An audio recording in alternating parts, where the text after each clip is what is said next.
અંબાજી ખાતે આયોજિત ભાદરવી પૂનમના ભવ્ય મેળાને અનુલક્ષીને ગુજરાત રાજ્ય માર્ગ વાહન વ્યવહાર નિગમ જીએસઆરટીસી દ્વારા યાત્રાળુઓની સુવિધા માટે વિશેષ પરિવહન વ્યવસ્થા ગોઠવવામાં આવી છે. તારીખ 1 સપ્ટેમ્બરથી 7 સપ્ટેમ્બર સુધી ચાલનારા આ મેળા દરમિયાન લાખો શ્રદ્ધાળુઓના પ્રવાહને પહોંચી વળવા માટે નિગમ દ્વારા 5,500 વધારાની બસોનું સંચાલન કરવામાં આવી રહ્યું છે.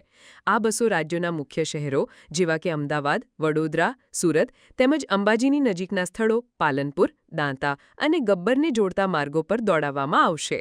આ વ્યાપક પરિવહન વ્યવસ્થાના સુચારુ સંચાલન માટે 4,000 કર્મચારીઓનો સ્ટાફ તૈનાત કરવામાં આવ્યો છે. યાત્રાળુઓની સુરક્ષા અને બસોના સમયપાલનને સુનિશ્ચિત કરવા માટે તમામ બસોનું 24 કલાક જીપીએસ દ્વારા નિરીક્ષણ કરવામાં આવી રહ્યું છે. ગત વર્ષે નિગમ દ્વારા 5,100 વધારાની બસો દોડાવવામાં આવી હતી, જેનો લાભ લગભગ 11 લાખ યાત્રાળુઓએ લીધો હતો. આ વર્ષે બસોની સંખ્યામાં વધારો કરીને નિગમ વધુ શ્રદ્ધાળુઓને સુવિધાજનક અને સલામત મુસાફરી પૂરી પાડવા માટે કટિબદ્ધ છે. બસ સેવા ઉપરાંત યાત્રાળુઓ માટે અન્ય સુવિધાઓ પણ ઊભી કરવામાં આવી છે, જેમાં હંગામી મુસાફર છાવણી, પીવાના પાણી, શૌચાલય અને માર્ગદર્શન માટે માઇટ દ્વારા ઘોષણા જેવી વ્યવસ્થાઓનો સમાવેશ થાય છે.